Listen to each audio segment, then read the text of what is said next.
अब तक किए जो पाप वो धोने का वक्त आया। भक्ति तप और साधना करने का वक्त आया।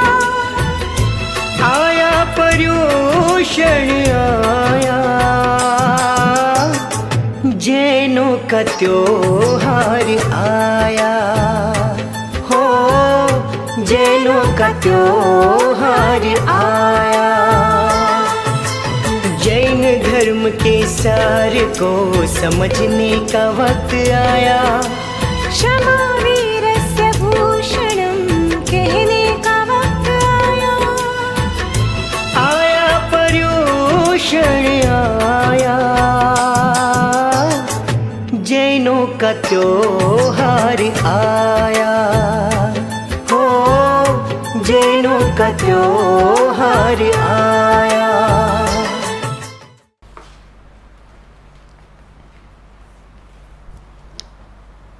पंच परमेष्टि भगवंतों को भावपूर्वक वंदन। जिन वाणी का श्रवण करने वाले सभी धर्म प्रेमी भाइयों और बहनों को मेरा जय जिनेन्द्र। पर्वाधिराज पर्युषण पर्व का आज प्रथम दिन है और इस पर्व की महिमा को बताते हुए शास्त्रकार भगवंतों ने कहा, जिस प्रकार जल में गंगा जल सर्वसे श्रेष्ठ है, तीर्थ में शत्रुंजय तीर्थ सर्वसे श्रेष्ठ है, पर्वत में मेरु पर्वत सर्वसे श्रेष्ठ है, वृक्ष में कल्प वृक्ष सर्वसे श्रेष्ठ है, दान में अभय दान सर्वसे श्रेष्ठ है, रत्न में चिंतामणि रत्न सर्वसे श्रेष्ठ है। ठीक उसी प्रकार पर्व में पर्युषण पर्व सर्वसे श्रेष्ठ है। जब हम पर्युषण पर्व कहते हैं तब पर्व, इस पर्व शब्द का अर्थ क्या है? पर्व शब्द के कई सारे अर्थ हैं। पहला जो अर्थ बताया तो पर्व जिसे हम फेस्टिवल कहते हैं, त्योहार कहते हैं, जिसमें अनेक व्यक्ति एकत्रित होकर सब साथ में मिलकर अपने आनंद की अभिव्यक्ति करें, उसे पर्व कहा जाता है। और जिस पर्व में खाना पीना मौज मस्ती करना, इस प्रकार शरीर का पोषण होता हो, उस पर्व को लौकिक पर्व कहा जाता है। और जिस पर्व में तप के द्वारा, त्याग के द्वारा, विविध प्रकार की आराधनाओं के द्वारा जिसमें आत्मा का पोषण होता है, उसे लोकोत्तर पर्व कहा जाता है। और जो पर्युषण पर्व है वो लोकोत्तर पर्व है, क्योंकि इस पर्व में आत्मा का पोषण होता है। भले ही शरीर को भोजन ना दिया जाए, लेकिन आत्मा को तप, त्याग, वैराग्य, संयम आदि का पर्याप्त भोजन आत्मा को मिलता ही रहता है। इसीलिए पर्युषण पर्व लोकोत्तर पर्व है। पर्व का दूसरा अर्थ, जैसे हम सब जानते हैं गन्ना, तो उस गन्ने में बीच बीच में गांठें होती है, उस गांठ को भी क्या कहा जाता है? पर्व कहा जाता है। एक बार एक संत ने सोचा कि मैं अपने शिष्यों को उपदेश दूं, लेकिन कुछ अलग ढंग से इस बार इनको उपदेश दूं। तो उस संत ने क्या किया, एक बड़ा सा रुमाल लिया और उस रुमाल में कई सारे गांठें लगा दी। फिर अपने शिष्यों से पूछा कि आपको इसमें क्या दिख रहा है? तब उन शिष्यों ने कहा कि हमें तो सिर्फ गांठें ही नजर आती है। उसके बाद संत ने सारी गांठें खोल दी और बाद में वो रुमाल दिखाया। तब शिष्यों ने कहा कि अब हमें बिना गांठ वाला रुमाल दिखाई दे रहा है। तब संत ने कहा कि यही अंतर है हमारे बीच और परमात्मा के बीच। हम सब कैसे हैं? गांठ युक्त है। परमात्मा कैसे हैं? बिना गांठ वाले हैं। और हम गांठ युक्त क्यों हैं?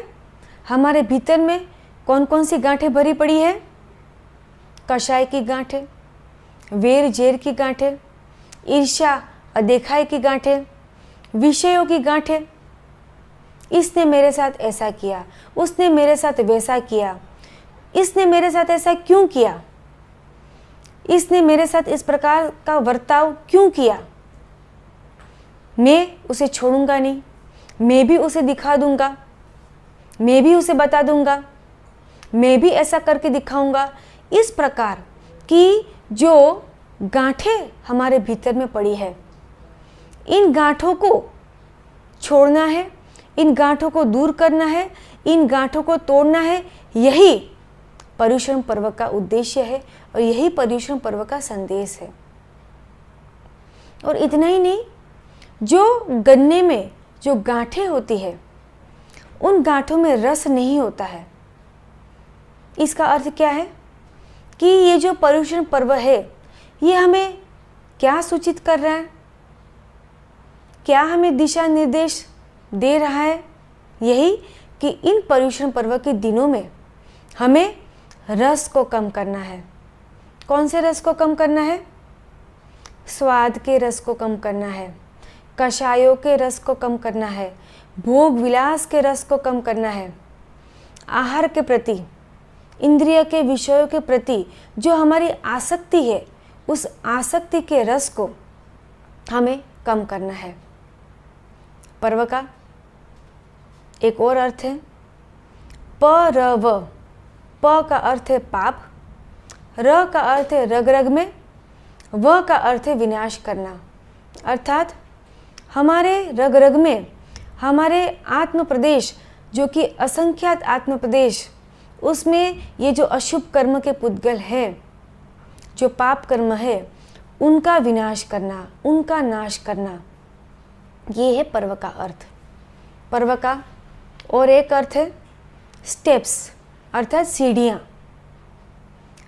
तो पर्युषण पर्व में हमें ये अंतर निरीक्षण करना है कि हम कितने आगे बढ़े, कितने स्टेप्स हम आगे बढ़े, गुणस्थानक में कितने आगे बढ़े, हमारे गुणों में कितनी वृद्धि हुई, गुणों का कितना विकास हुआ और कषाय कितने कम हुए। ये हमें प्रतिदिन अंतर्निरीक्षण करना है कि पहले जितना क्रोध आता था, क्या वह कम हुआ, क्या गुणों का विकास हुआ। ये हमें अंतर्निरीक्षण इस पर्युषण पर्व के दिनों में करना है। आखिर पर्युषण पर्व का उद्देश्य क्या है? पर्युषण पर्व का लक्ष्य क्या है? सबसे पहले तो हमें ये जानना है कि मानवी का लक्ष्य क्या है और मानवी के जीवन का लक्ष्य क्या होना चाहिए, हमारा उद्देश्य क्या है और क्या होना चाहिए। इस संसार में प्रत्येक व्यक्ति अलग अलग है, प्रत्येक व्यक्ति के लक्ष्य भी अलग अलग है और सभी व्यक्ति अपने अपने लक्ष्य को प्राप्त करना चाहते हैं। और इतना ही नहीं, समय अनुसार लक्ष्य भी बदलते रहते हैं।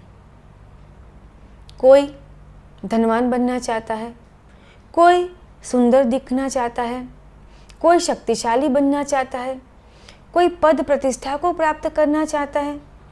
तो प्रत्येक व्यक्ति का अपना अपना अलग अलग लक्ष्य होता है और सभी व्यक्ति अपने लक्ष्य को प्राप्त करना चाहते हैं। शास्त्रकार भगवान कहते हैं कि अनंत काल से जो हमारा संसार परिभ्रमण चल रहा है, उसमें अनेक बार हमने अपने लक्ष्य को प्राप्त किया। कई बार हम धनवान बने, कितनी बार हम शक्तिशाली भी बने, कितनी बार हम राजा महाराजा भी बने, कितनी बार हम पद प्रतिष्ठा को भी हमने प्राप्त किया और कई बार हमें सुंदरता भी मिली। एक शब्द में कहा जाए तो मानवी का जो यथार्थ लक्ष्य है वो क्या है? विजयी होना। इस प्रकार बाहर के क्षेत्र में हम अनेक बार विजयी हुए, लेकिन ये यथार्थ विजय नहीं है। आध्यात्मिक क्षेत्र में इस प्रकार की विजय का कौड़ी भर भी मूल्य नहीं है, क्योंकि बाहर के क्षेत्र में विजयी होने के लिए व्यक्ति अच्छे बुरे की समझ को खो बैठता है। साम दाम दंड भेद, बस किसी भी प्रकार से वो अपने लक्ष्य को प्राप्त करना चाहता है। अगर धनवान बनने का लक्ष्य है तो बस मुझे धनवान बनना है किसी भी मूल्य पर। दूसरे व्यक्ति अगर दुखी हो तो हो, किसी को घर से बेघर करना पड़े तो भी कोई बात नहीं, सामने वाले व्यक्ति की हिंसा करनी पड़े तो भी कोई बात नहीं, सामने वाले व्यक्ति का जो होना है हो जाए, लेकिन मुझे मेरे लक्ष्य को प्राप्त करना है। इस प्रकार साम दाम दंड भेद, किसी भी प्रकार से व्यक्ति सिर्फ और सिर्फ अपने लक्ष्य को प्राप्त करना चाहता है। कितने पशुओं की हिंसा करता है, लक्ष्य क्या है? मुझे धनवान बनना है। इस प्रकार हिंसा, अनीति, अत्याचार आदि के द्वारा व्यक्ति अपनी आत्मा को पतन की ओर धकेल देता है। इसीलिए शास्त्रकार भगवान कहते हैं, यथार्थ लक्ष्य है आत्मविजय, अर्थात हमारे भीतर में, हमारी आत्मा में जो कषाय के भाव पड़े हुए हैं, जो विकार पड़े हुए हैं, उन विकारों को जीतना, ये है आत्मविजय।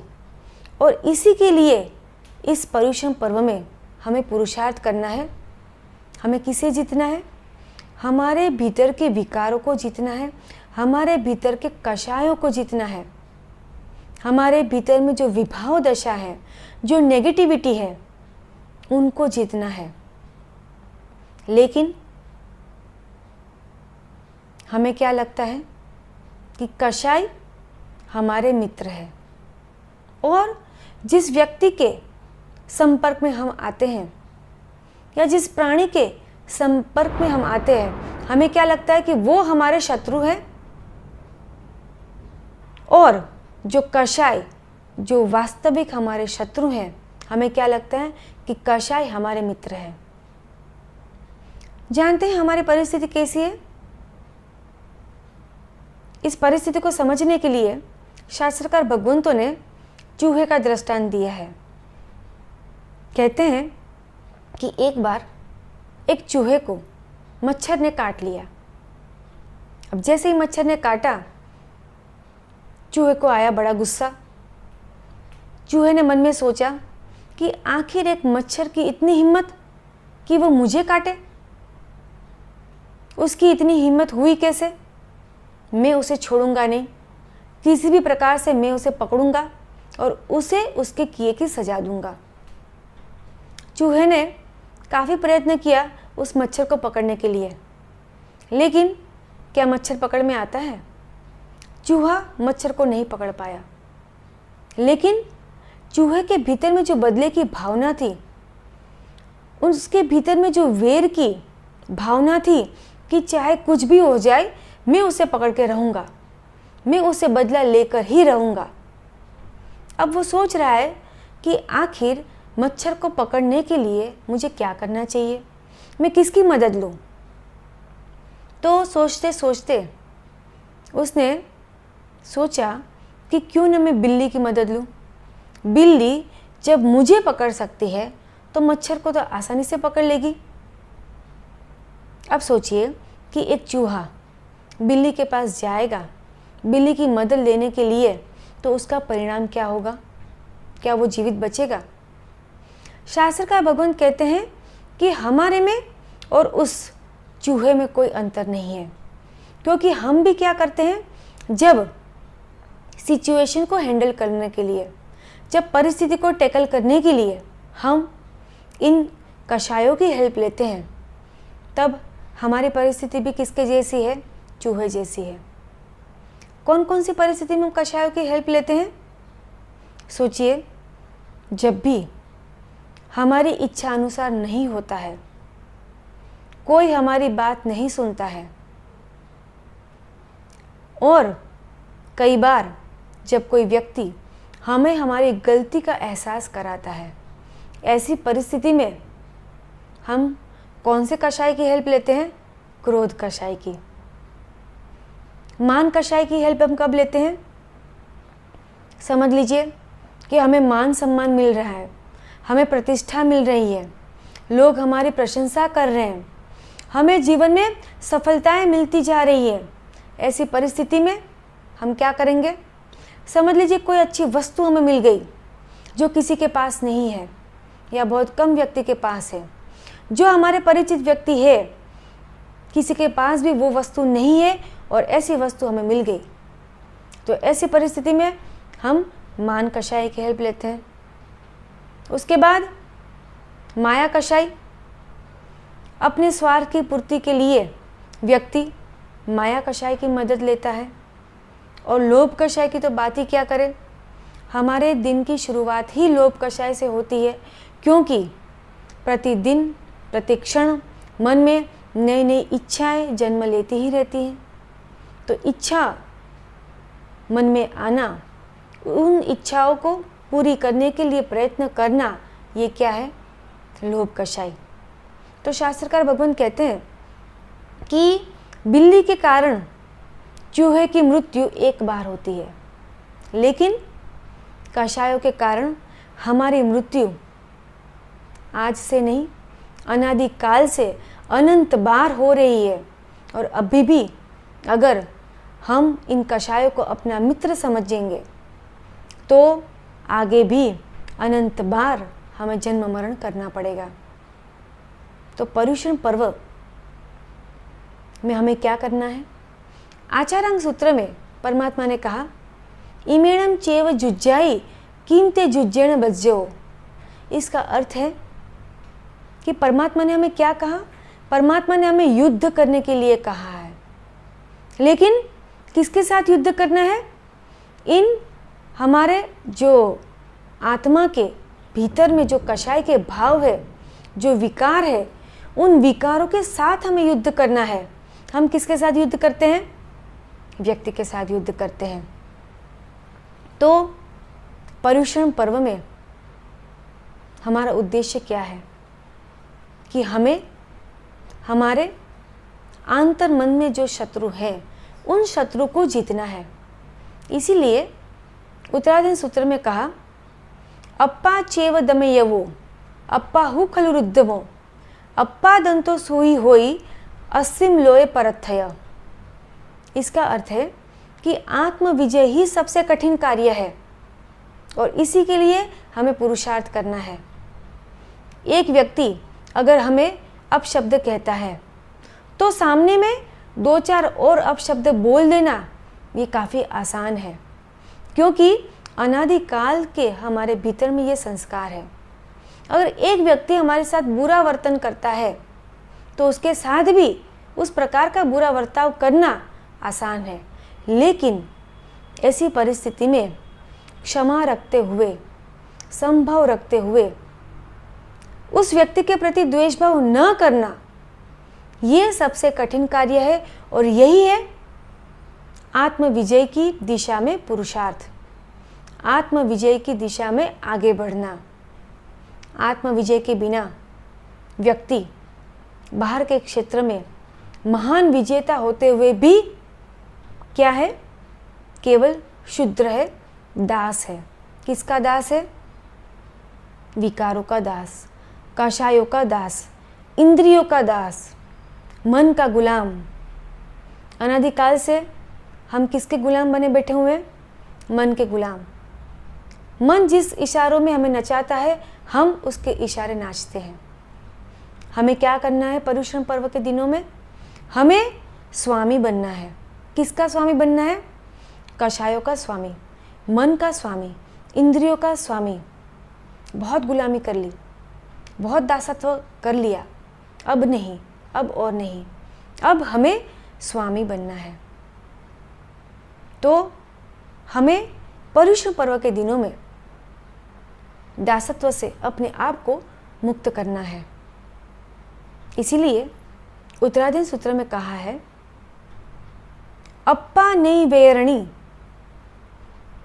अप्पा में कुड़ सामली, अप्पा काम दूहा धेनु, अप्पा में नंदनम वनम। इतनी सुंदर बात परमात्मा महावीर ने उत्तराधीन सूत्र अपनी अंतिम देशना में कही। एक एक जो गाथाएं हैं, उनके जो अर्थ हैं, इतने मार्मिक है, इतने महत्वपूर्ण है कि अगर शास्त्र का एक वचन भी हमारे भीतर में उतर जाए तो हमारे जीवन में परिवर्तन आए बिना रहेगा नहीं। इस गाथा के माध्यम से परमात्मा ने क्या कहा? आत्मा को 4 अलग अलग उपमाएं दी है।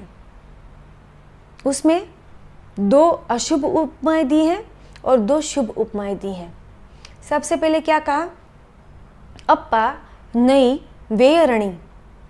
अप्पा का अर्थ है आत्मा, नई का अर्थ है नदी, और वेयरणी मतलब वैतरणी नदी। तो आत्मा किसके जैसा है? वैतरणी नदी के जैसा। वैतरणी नदी कहाँ पर है? तो वैतरणी नदी नरक गति में है।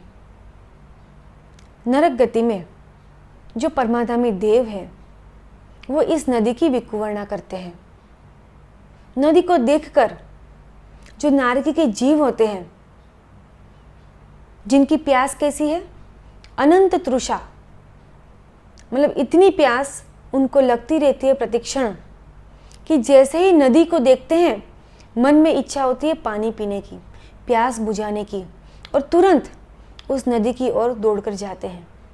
और जैसे ही वहाँ पे पहुँचते हैं, उस नदी का जल कैसा है?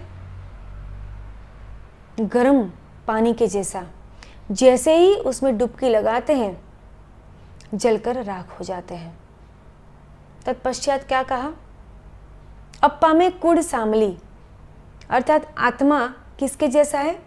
कुट सालमली वृक्ष के जैसा है।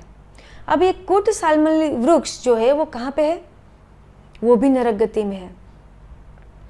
इतनी वहाँ पे उष्णता है, अत्यंत गर्मी का अनुभव वो नारकी के जीव प्रतीक्षण में करते हैं। हमारी तरह वहाँ पे ना एसी है ना पंखा है, तो वहाँ पे केवल गर्मी उनको सहन करनी है।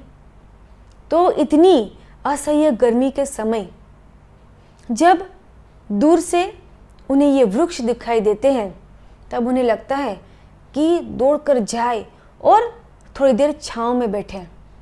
जैसे ही दौड़कर वहाँ पे जाते हैं, वृक्ष के पास पहुँचते हैं, उस वृक्ष के जो नोकीले पत्ते होते हैं अत्यंत धारयुक्त, वो गिरना शुरू हो जाते हैं और उनके पूरे शरीर का छेदन भेदन कर देते हैं। उसके बाद आत्मा को तीसरी उपमा देते हुए कहा कि आत्मा कैसा है? कामधेनु गाय के जैसा।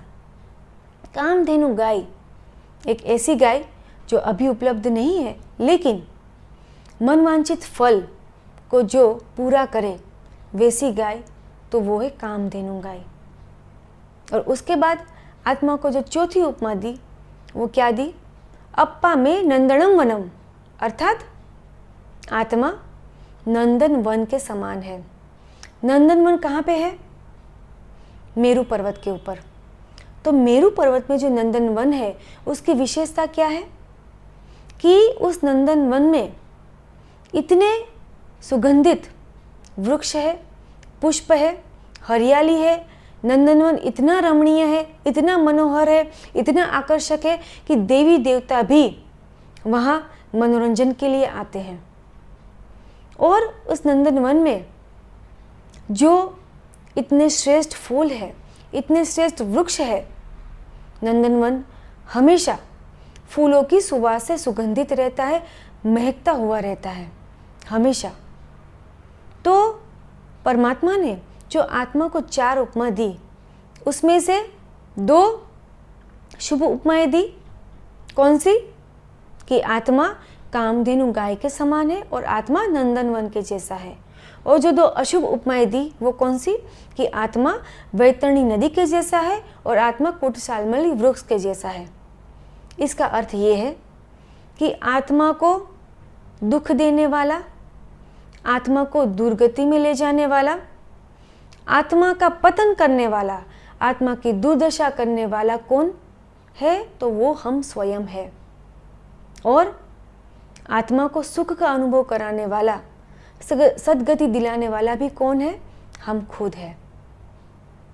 अर्थात हमें क्या करना है? आत्मा को दुखी करना है, आत्मा को दुर्गति में ले जाना है, कि आत्मा को सुखी करना है और सद्गति में ले जाना है।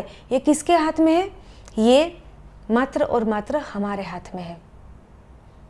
तो इसीलिए हमें पुरुषार्थ करना है। परिश्रम पर्व में हमें हमारे जीवन को नंदनवन बनाना है। हमें हमारे जीवन को सद्गुणों से भर देना है, जिससे कि हमारा जीवन महकता रहे। किससे? सद्गुणों की सुवास से, सद्गुणों की सुगंध से हम स्वयं को महकाए और हमारे आसपास के वातावरण को भी सद्गुणों की सुवास से महकाए। और ये कब होगा? जब कषाय कम होंगे, जब कषाय मंद होंगे। जैसे जैसे कषाय कम होंगे वैसे वैसे गुणों का विकास होता जाएगा, गुणों का प्रकटीकरण होता जाएगा।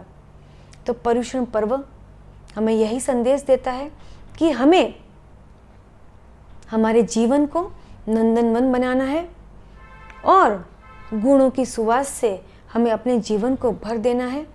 और इसी प्रकार हमें आत्मविकास की साधना में आगे बढ़ना है, क्योंकि आत्मविकास की साधना में आगे बढ़ने के लिए आवश्यक है गुणों का प्रकटीकरण, गुणों का विकास। एक राजा था, उस राजा के 2 पुत्र थे और परंपरा से क्या चलता आ रहा है कि राजा का जो बड़ा बेटा होता है वही राजा बनता है। लेकिन ये जो राजा था, इसकी सोच कुछ अलग थी। उसने सोचा कि मुझे क्या करना है, मुझे योग्यता के अनुसार मुझे राजगद्दी सौंपनी है, योग्यता के अनुसार मुझे मेरा उत्तराधिकारी चुनना है। भले बड़ा बेटा, लेकिन उसमें अगर वो योग्यता नहीं है तो वो राजा बनने के योग्य नहीं है। और 2 बेटों में से कौन से बेटे में राजा बनने की योग्यता है, इसके लिए मुझे क्या करनी है? परीक्षा करनी है। राजा काफ़ी वृद्ध हो चुका था। अब उसने सोचा कि समय आ गया है तो क्यों न मैं अपने दोनों बेटों की परीक्षा लूं कि कौन राजा बनने के योग्य है। दोनों बेटों को बुलाया। उस राजा के कई सारे महल थे, तो दोनों को एक एक महल दे दिया और दोनों को एक एक सुवर्ण मुद्राएं दी और कहा मात्र 1 सुवर्ण मुद्रा, और इस सुवर्ण मुद्रा का उपयोग करके आपको दोनों को इस महल को भर देना है। बस इतना कहा, समय मर्यादा दे दी और कहा कि आपको इस पूरे महल को क्या करना है? भर देना है। जो बड़ा बेटा था वो सोच रहा है, बड़ा 1 सुवर्ण मुद्रा में भला कौन सी चीज आएगी? 1 सुवर्ण मुद्रा में क्या आ सकता है कि जिससे इतना बड़ा महल भर जाए? उसने सोचा कि पिताजी की काफ़ी उम्र हो गई है, अब बुढ़ापा नज़दीक आ रहा है और बुढ़ापे के कारण वो सोचने की शक्ति ही गंवा बैठे हैं। भला 1 सुवर्ण मुद्रा में ऐसी कौन सी चीज़ आएगी कि जिससे मैं इतना बड़ा महल भर दूँ? मतलब कैसा प्रस्ताव रखा है? पिताजी ने समझ में नहीं आ रहा है और उसे काफ़ी मन में इस बात का गुस्सा भी था कि भला 1 सुवर्ण मुद्रा में क्या आएगा जिससे कि मैं महल को भरूं। तो उसने देखा थोड़ी देर में पास से एक कचरे वाला निकला जिसके गाड़े में पूरा कचरा भरा हुआ था। तो बड़े बेटे ने क्या किया कि जो 1 सुवर्ण मुद्रा थी वो उसको दे दी और कहा कि एक काम करो, मैं जो तुम्हें जगह बता रहा हूँ वहाँ पे तुम भर दो। उस बड़े बेटे ने क्या किया कि कचरे से पूरा महल भर दिया।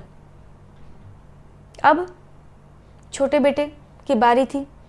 छोटे बेटे ने भी क्या सोचा कि जब पिताजी ने कहा है तो कुछ सोच समझ के कहा है, तो मुझे इस एक स्वर्ण मुद्रा में मैं क्या कर सकता हूँ, क्या खरीद सकता हूँ कि जिससे पूरा महल भर जाए। छोटा पुत्र विनयी था, विवेकी था। समय मर्यादा पूरी हुई और राजा सबसे पहले बड़े बेटे के पास जाते हैं। जैसे ही महल का दरवाज़ा खोला, अत्यंत दुर्गंध बाहर आने लगी, नाक फटी जा रही थी, वहाँ पे खड़ा रहना असंभव हो गया था। पिता ने कहा कि आखिर तुमने क्या किया? अब बड़े बेटे ने कहा कि आप ही बताइए, भला एक स्वर्ण मुद्रा में क्या हीरे मोती आएंगे कि जिससे मैं हीरे मोती से, जवाहरातों से इस महल को भरूं? एक स्वर्ण मुद्रा में तो मात्र कचरा ही आएगा। और यही मैंने किया। पिता ने सोचा कि इसमें योग्यता नहीं है। अब जो दूसरा बेटा था उसके पास गए। जैसे ही महल का दरवाज़ा खोला और उन्होंने क्या देखा कि संपूर्ण महल में प्रकाश प्रकाश है और चारों ओर सुगंध से वातावरण भरा हुआ है। और पिता ने क्या देखा कि उस छोटे बेटे ने क्या किया था, एक स्वर्ण मुद्रा से उसने कुछ अगरबत्ती खरीद ली और दिए बाती खरीद लिए। हर कोने में उसने दिए प्रगटा दिए और हर कोने में अगरबत्ती प्रगटा दी। इससे हुआ क्या कि संपूर्ण महल में प्रकाश और संपूर्ण महल में सुगंधित वातावरण। पिता अत्यंत प्रसन्न हुए और उसे राजा घोषित कर दिया गया। ये तो एक दृष्टांत है, लेकिन इस दृष्टांत के माध्यम से हमें क्या सीखना है? तो शास्त्रकार भगवान कहते हैं कि हमने भी क्या किया है, हमने भी हमारे इस मन रूपी महल को कूड़े कचरे से भर दिया है। कौन सा कूड़ा कचरा? वेर जेर से भर दिया है, विषय कषाय से भर दिया है, ईर्ष्या अदेखाई से भर दिया है। इसने मेरे साथ ऐसा किया, उसने मेरे साथ ऐसा किया, इसने मेरा अपमान किया, मुझे जो सम्मान देना चाहिए था वो उसने मुझे नहीं दिया। इस प्रकार के कूड़े कचरे से हमने अपने अंतर्मन के महल को भर दिया है। शास्त्रकार भगवान कहते हैं कि पर्युषण पर्व के पवित्र दिन में हमें कूड़े कचरे को निकालना है और हमारे मन को किससे भरना है? सद्गुणों की सुवास से हमारे इस मन रूपी महल को भरना है और ज्ञान के प्रकाश से हमें अपने इस अंतर मन को प्रकाशित करना है। इस पर्युषण पर्व के दिनों में हमें ज्ञान की आराधना करनी है और हमारे अंतर मन को ज्ञान के प्रकाश से प्रकाशित करना है और कषायों को कम करके गुणों के प्रगटीकरण के द्वारा, गुणों की सुवास से हमें हमारे अंतर्मन को सुवासित कर देना है। हमें हमारे आसपास के वातावरण को भी क्या करना है? महका देना है। इसीलिए शास्त्र में क्या कहा? जे उव सम्मयी तस्स अत्थि आराहणा, जे न उव सम्मयी तस्स नत्थि आराहणा। अर्थात जो कषायों का उपशमन करता है वो आराधक है और जो कषाय का उपशमन नहीं करता है वो विराधक है। पर्युषण पर्व के दिनों में शास्त्रकार भगवंतों ने हमें 4 आयाम बताए। कौन से हैं 4 आयाम? सबसे पहले कहा पज्योसणा। पज्योसणा का अर्थ क्या है कि इस पर्युषण पर्व के दिनों में क्या करना है? हमें कषायों को, राग द्वेष को उपशमन करने के लिए हमें विशिष्ट आराधना करनी है। और वो विशिष्ट आराधना क्या करनी है? तो उसके लिए दूसरा आयाम बताया पर्युपासना। तो पर्युपासना में हमें क्या करना है कि राग द्वेष का उपशमन करने के लिए हमें सुदेव, सुगुरु और सुधर्म की उपासना करनी है, विशिष्ट रूप से आराधना करनी है। तो ये क्या है? पर्युपासना। उसके बाद जो तीसरा आयाम बताया वो क्या कहा, पर्युषमना, अर्थात पर्युषण पर्व के दिनों में कषायों का उपशमन करने के लिए विशिष्ट आराधना। विशिष्ट आराधना कौन सी है, तो सुदेव, सुगुरु और सुधर्म की उपासना करना और उसके द्वारा कषायों का उपशमन करना।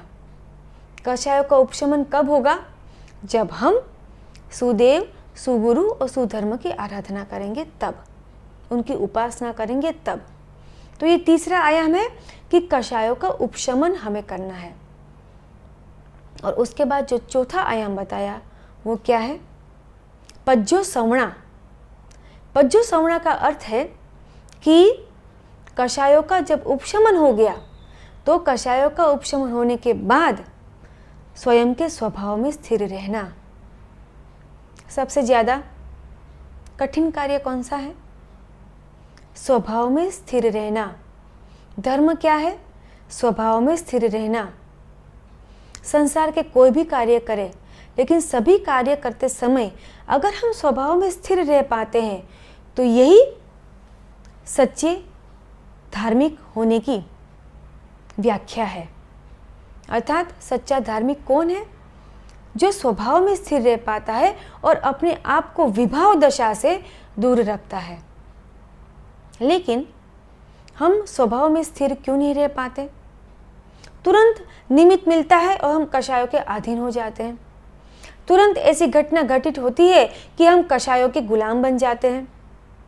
कोई मनपसंद चीज़ देखी कि हम इंद्रियों के गुलाम बन जाते हैं और उसके कारण मन की गुलामी, और उसी के कारण हम स्वभाव में स्थिर नहीं रह पाते। तो स्वभाव में स्थिर क्यों नहीं रह पाते, उसे समझने के लिए एक दृष्टांत दिया है शास्त्रकार भगवंतों ने। शास्त्रकार भगवंत के हमारे ऊपर इतने उपकार है कि कोई भी विषय को अगर समझना है तो इतने अलग अलग प्रकार के दृष्टांत शास्त्र में दिए हैं कि उन दृष्टांतों के माध्यम से हम कोई भी कठिन से कठिन विषय को अत्यंत सरलता से समझ सकते हैं। और इसीलिए धर्म कथा का महत्व है। स्वाध्याय जो तप है, एक आभ्यंतर तप, उस स्वाध्याय के जो 5 प्रकार है उसमें एक प्रकार है धर्म कथा। अर्थात कि धर्म कथा के माध्यम से विषयों का स्पष्टीकरण करना, धर्म कथा के माध्यम से श्रद्धा को दृढ़ करना, श्रद्धा को मजबूत करना और दृढ़धर्मी बनना। तो हम स्वभाव में स्थिर क्यों नहीं रह पाते हैं। एक बार एक राजा,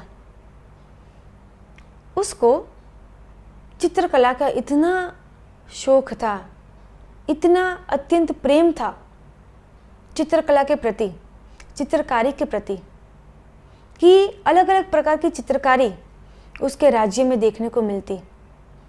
एक बार उसने सोचा कि क्यों न मैं ऐसी प्रतियोगिता का आयोजन करूं और इतने सारे चित्रकार हैं तो उसमें से श्रेष्ठ चित्रकार को मैं सिलेक्ट करूं और उन्हें मैं मान सम्मान उनका करूं और उन्हें सत्कार पुरस्कार भी दूं।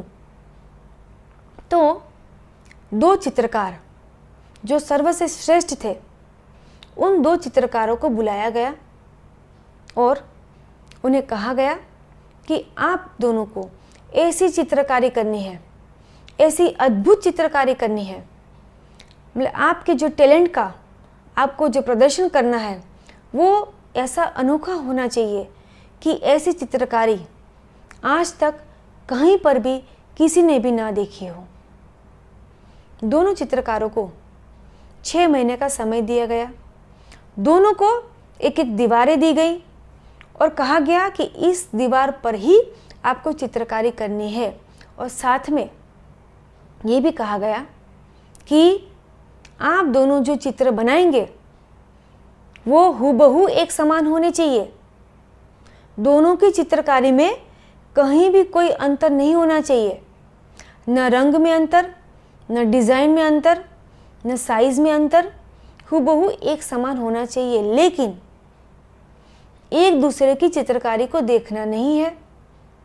राजा ने क्या किया कि बीच में एक पर्दा लगा दिया और सैनिकों को वहाँ पे तैनात कर दिया ताकि दोनों एक दूसरे की चित्रकारी को देख ना सके, और 6 महीने का समय दिया गया। अब बताइए, बिना देखे हूबहू सेम चित्र कैसे बन सकता है? तो ये जो उन दोनों को कार्य दिया गया, अब प्रतीक्षा हो रही है। 6 महीने पूरे हो गए। अब राजा आते हैं पहले चित्रकार के पास, और जैसे ही उसकी चित्रकारी को देखा दीवार के ऊपर, राजा मुग्ध हो गए, अत्यंत आनंदित हो गए, अत्यंत भाव विभोर हो गए, क्योंकि नई शैली में, नए रंगों में भावों की ऐसी अभिव्यक्ति राजा ने आज तक कहीं नहीं देखी थी। राजा अत्यंत प्रभावित होते हैं, अत्यंत खुश होते हैं, और अब राजा दूसरे चित्रकार के पास जाते हैं। जैसे दूसरे चित्रकार के पास गए, उन्होंने देखा कि दीवार में कुछ भी नहीं था। वो जो दीवार थी पूरी खाली दीवार थी। राजा ने कहा कि आखिर तुमने 6 महीने तक किया क्या? इतने समय तक तुमने क्या किया? तुमने तो कुछ भी नहीं किया। तब उस चित्रकार ने कहा कि राजन, ये बीच में पर्दा है, एक बार पर्दा हटाइए, आपको पता चल जाएगा कि मैंने इस 6 महीने में क्या किया। जैसे ही पर्दा हटाया, क्या हुआ? जो चित्र सामने में बनाया था पहले चित्रकार ने, स्वयं हूबहू उसका जो प्रतिबिंब है इस दीवार पर आ गया। और ऐसा क्यों हुआ?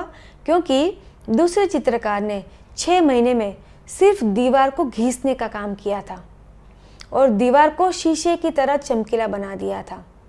जैसे ही पर्दा हटा, क्या हुआ कि उस चित्र का प्रतिबिंब इस दीवार में आ गया, और हूबहू वैसा ही चित्र राजा देख पा रहे थे। तो इस दृष्टांत से हमें ये समझना है कि जिस प्रकार पर्दा हटा और चित्र का प्रतिबिंब उस दीवार में पड़ा, ठीक उसी प्रकार हमारे भीतर में भी कषायों का पर्दा है, विकारों का पर्दा है, और उस पर्दे के कारण हम स्वभाव में नहीं रह पाते। उस पर्दे के कारण हमारे गुणों का विकास नहीं हो पा रहा है। तो ये जो मोह का पर्दा हमारी आत्मा पर आज से नहीं, अनादिकाल से पड़ा हुआ है, इसी को दूर करने के लिए यह पर्युषण पर्व है। पर्युषण पर्व में हमें इस मोह के कषाय के पर्दे को दूर करना है और हमें स्वभाव में रहने के लिए निरंतर प्रयत्न करना है। एक बार सूर्य ने अपने विमान में बैठने से इनकार कर दिया। तो सूर्य की पत्नी ने कहा कि आखिर आप ऐसा क्यों कर रहे हैं? आखिर आप आज जो है, आपने इतना रौद्र स्वरूप धारण क्यों करके रखा हुआ है? आखिर आज आप इतना गुस्सा क्यों है? सूर्य ने क्या कहा कि इस पृथ्वी को, इस मनुष्य को रोज जलकर मैंने प्रकाश दिया, मैंने उष्णता दी, और इतना ही नहीं, जल को गर्म भाप बनाकर बादल के रूप में, वर्षा के रूप में इस मनुष्य को मैंने जीवन दान भी दिया। लेकिन इस मनुष्य ने मेरे साथ क्या किया? आज सब जगह ये मनुष्य मुझे आग का गोला बताकर मेरा तिरस्कार कर रहा है, मेरा अपमान कर रहा है। ऐसे कृतज्ञ मनुष्य के साथ मेरा कोई लेना देना नहीं है। अब मैं कुछ नहीं करने वाला, वो जाने, उसका काम जाने, अब मुझे उससे कोई लेना देना नहीं है। तब सूर्य की पत्नी ने कहा कि आप ऐसा क्यों सोचते हैं? आपका कार्य है उपकार करना। सामने वाला व्यक्ति हमारे लिए क्या करता है, क्या सोचता है, हमें उससे क्या लेना देना? आपको आपके स्वभाव को क्यों छोड़ना है? आपका काम है लोगों का अच्छा करना, उनके ऊपर उपकार करना। आप समुद्र को देखिए, अज्ञानी मनुष्य समुद्र में पत्थर फेंकता है, तो समुद्र क्या करता है? समुद्र क्या कोई प्रतिक्रिया करता है? क्या समुद्र उस पत्थरों को वापस फेंकता है? नहीं, बल्कि समुद्र बिना किसी प्रतिक्रिया किए अपनी विशाल हृदय से वो क्या करता है? अपनी विशालता दिखाते हुए उस पत्थरों को अपने भीतर में समाविष्ट करता है। ठीक उसी प्रकार आपको भी आपके स्वभाव को नहीं छोड़ना चाहिए। उस संत की तरह अत्यंत परिचित एक दृष्टांत है कि एक बार संत नाव में बैठकर जा रहे थे और एक बिच्छू पानी में गिर जाता है। तो उस बिच्छू के प्राण को बचाने के लिए संत ने क्या किया कि वो पानी से उसको बाहर निकालने का प्रयत्न कर रहा है, लेकिन जैसे ही वो बिच्छू हाथ में आता है तुरंत डंक मारता है और वो डंक के कारण जो संत उस हाथ के दर्द को नहीं सहन कर पाते और बिच्छू हाथ से गिर जाता है। वापस वो संत बिच्छू को बचाने का प्रयत्न करते हैं, वापस वो बिच्छू डंक देता है और वापस हाथ से गिर जाता है। और ये जो प्रक्रिया है काफ़ी देर से चल रही है। नाव में जो दूसरा व्यक्ति बैठा था उसने कहा कि क्या आप नहीं जानते कि बिच्छू का स्वभाव ही है डंक देना, फिर आप उसे बचाने का प्रयत्न क्यों करते हैं? तब उस संत ने कहा, एक बिच्छू होकर अगर वो अपना स्वभाव नहीं छोड़ता है तो एक संत होकर मैं अपना स्वभाव क्यों छोड़ूं? मेरा स्वभाव है दया करना, मेरा स्वभाव है क्षमा करना, मेरा स्वभाव है प्राणों को बचाना। तो जब एक बिच्छू अपने स्वभाव को नहीं छोड़ सकता तो एक संत होकर मैं अपने स्वभाव को क्यों छोड़ूं? शास्त्रकार भगवान कहते हैं कि पर्युषण पर्व का यही संदेश है कि हमें अपने स्वभाव को नहीं छोड़ना है। हमें कोई भी व्यक्ति अगर हमारे साथ अनुचित व्यवहार करे, हमें अपशब्द दे, कई बार हमारे जीवन में ऐसा भी होता है, हमें लगता है कि हमने इसके साथ इतना अच्छा किया लेकिन इसने मेरे साथ कुछ नहीं किया। तो ये जो व्यक्ति है, मतलब मैं इतना अच्छा कर रहा हूँ और सामने ये मुझे थैंक्स भी नहीं बोल रहा है, तो इसके मन में क्या है कि उसके मन में कोई ग्रेटिट्यूड ही नहीं है। कई बार हमारे मन में ऐसे विचार आते हैं, लेकिन शास्त्रकार भगवान कहते हैं कि हमें क्या करना है? हमें अपने स्वभाव को नहीं छोड़ना है। हमारा स्वभाव है दया का पालन करना, हमारा स्वभाव है मित्रता करना, हमारा स्वभाव है क्षमा, दया, करुणा, दूसरों की मदद करना, दूसरों की हेल्प करना, दूसरों की सेवा करना, ये हमारा स्वभाव है। तो हमें अपने स्वभाव को नहीं छोड़ना है, हमें हमारे स्वभाव में ही स्थिर रहना है। तो यही पर्युषण पर्व का संदेश है। तो हमें पर्युषण पर्व के इस पवित्र दिनों में आत्म विकास की साधना करनी है और आत्म विकास की साधना करते हुए हमें अपने जीवन को नंदनवन बनाना है, हमें हमारे जीवन को गुणों से सुवासित करना है। तो गुणों को सुवासित करने के लिए हमें कषायों का उपशमन करना है। तो हम सब कषायों का उपशमन करें। तो उसके लिए हमें किस प्रकार आगे बढ़ना है? तो एक बार एक नगर में एक सम्राट था। अब उस नगर की जो प्रथा थी वो इतनी विचित्र प्रथा थी कि वहाँ पे उस नगर में जो भी राजा बनता केवल 5 वर्ष के लिए ही उसे राजा बनाया जाता और 5 वर्ष की अवधि पूरी होने पर क्या किया जाता? उस राजा को अपनी पत्नी के साथ जो राज्य की सीमा थी, उस सीमा के बाहर क्या था? एक भयंकर जंगल था जहाँ पे जंगली पशु रहते थे, वहाँ पे उन्हें छोड़ दिया जाता था, जहाँ पर मृत्यु उनके इंतज़ार में खड़ी रहती थी।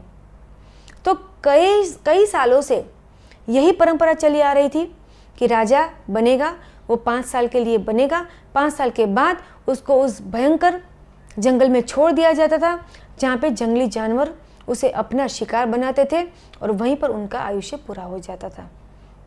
इस बार एक नया राजा बना। अब ये जो राजा था प्रतिदिन चिंतित रहता था। राज्य के भोग विलास में भी उसे कहीं आनंद नहीं आ रहा था। क्यों? क्योंकि उसे मन में हमेशा यही भय लगा रहता था कि आखिर ये जो 5 साल है ये तो देखते देखते अभी पूरे हो जाएंगे, लेकिन 5 साल के बाद क्या होगा। तो इसी चिंता में दिन ब दिन वो परेशान रहता था। एक दिन एक दार्शनिक वहाँ पे आता है और उस दार्शनिक ने, उस व्यक्ति ने राजा से पूछा कि आखिर आप इतने चिंतित क्यों रहते हैं, आखिर आपकी चिंता का कारण क्या है। तब राजा ने कहा कि 5 साल के बाद मेरा क्या होगा, दूसरे राजाओं की तरह मुझे भी उस जंगल में भेज दिया जाएगा और मेरा जीवन वहीं समाप्त हो जाएगा, तो मैं क्या करूं।